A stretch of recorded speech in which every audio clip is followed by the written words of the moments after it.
महाभारत के बाद कैसे खत्म हुआ श्री कृष्ण सहित पूरा यदुवंश। 18 दिन चले महाभारत के युद्ध में रक्तपात के सिवाय कुछ हासिल नहीं हुआ। इस युद्ध में कौरवों के समस्त कुल का नाश हुआ, साथ ही पांचों पांडवों को छोड़कर पांडव कुल के अधिकांश लोग मारे गए। लेकिन इस युद्ध के कारण युद्ध के पश्चात एक और वंश का खात्मा हो गया, वो था श्री कृष्ण जी का यदुवंश। गांधारी ने दिया था यदुवंश के नाश का श्राप। महाभारत युद्ध की समाप्ति के बाद जब युधिष्ठिर का राजतिलक हो रहा था, तब कौरवों की माता गांधारी ने महाभारत युद्ध के लिए श्री कृष्ण को दोषी ठहराते हुए श्राप दिया कि जिस प्रकार कौरवों के वंश का नाश हुआ है, ठीक उसी प्रकार यदुवंश का भी नाश होगा। गांधारी के श्राप से विनाशकाल आने के कारण श्री कृष्ण द्वारिका लौटकर यदुवंशियों को लेकर प्रयास क्षेत्र में आ गए थे। यदुवंशी अपने साथ अन्न भंडार भी ले आए थे। कृष्ण ने ब्राह्मणों को अन्नदान देकर यदुवंशियों को मृत्यु का इंतजार करने का आदेश दिया था। कुछ दिनों बाद महाभारत युद्ध की चर्चा करते हुए सात्यकी और कृतवर्मा में विवाद हो गया। सात्यकी ने गुस्से में आकर कृतवर्मा का सिर काट दिया। इससे उनमें आपसी युद्ध भड़क उठा और वे समूहों में विभाजित होकर एक दूसरे का संहार करने लगे। इस लड़ाई में श्री कृष्ण के पुत्र प्रद्युम्न और मित्र सात्यकी समेत सभी यदुवंशी मारे गए थे। केवल बब्रू और दारुक ही बचे रह गए थे। यदुवंश के नाश के बाद कृष्ण के ज्येष्ठ भाई बलराम समुद्र तट पर बैठ गए और एकाग्रचित्त होकर परमात्मा में लीन हो गए।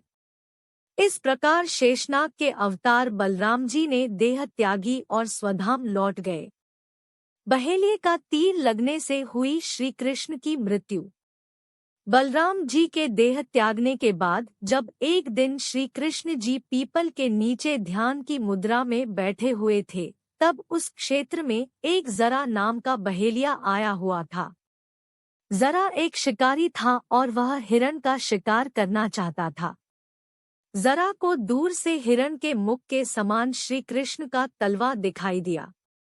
बहेलिये ने बिना कोई विचार किए वहीं से एक तीर छोड़ दिया, जो कि श्री कृष्ण के तलवे में जाकर लगा। जब वह पास गया तो उसने देखा कि श्री कृष्ण के पैरों में उसने तीर मार दिया है। इसके बाद उसे बहुत पश्चाताप हुआ और वह क्षमायाचना करने लगा। तब श्री कृष्ण ने बहेलिये से कहा कि जरा तू डर मत, तूने मेरे मन का काम किया है। अब तू मेरी आज्ञा से स्वर्गलोक प्राप्त करेगा। बहेलिये के जाने के बाद वहां श्री कृष्ण का सारथी दारुक पहुंच गया।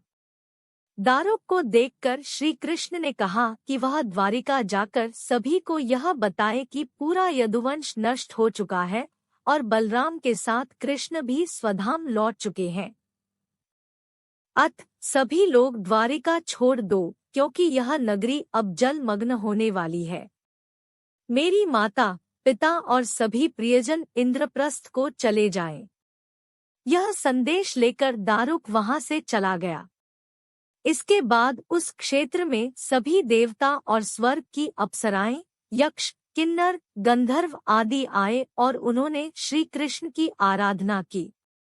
आराधना के बाद श्री कृष्ण ने अपने नेत्र बंद कर लिए और वे सशरीर ही अपने धाम को लौट गए। श्रीमद् भागवत के अनुसार जब श्री कृष्ण और बलराम के स्वधाम गमन की सूचना इनके प्रियजनों तक पहुंची तो उन्होंने भी इस दुख से प्राण त्याग दिए। देवकी, रोहिणी, वसुदेव, बलराम जी की पत्नियां, श्री कृष्ण की पटरानियां आदि सभी ने शरीर त्याग दिए। इसके बाद अर्जुन ने यदुवंश के निमित्त पिंडदान और श्राद्ध आदि संस्कार किए। इन संस्कारों के बाद यदुवंश के बचे हुए लोगों को लेकर अर्जुन इंद्रप्रस्थ लौट आए। इसके बाद श्री कृष्ण के निवास स्थान को छोड़कर शेष द्वारिका समुद्र में डूब गई। श्री कृष्ण के स्वधाम लौटने की सूचना पाकर सभी पांडवों ने भी हिमालय की ओर यात्रा प्रारंभ कर दी थी। इसी यात्रा में ही एक एक करके पांडव भी शरीर का त्याग करते गए। अंत में युधिष्ठिर सशरीर स्वर्ग पहुंचे थे। वानर राज बाली ही था जरा बहेलिया। संत लोग यह भी कहते हैं कि प्रभु ने त्रेता में राम के रूप में अवतार लेकर बाली को छुपकर तीर मारा था। कृष्णावतार के समय भगवान ने उसी बाली को जरा नामक बहेलिया बनाया और अपने लिए वैसी ही मृत्यु चुनी जैसी बाली को दी थी।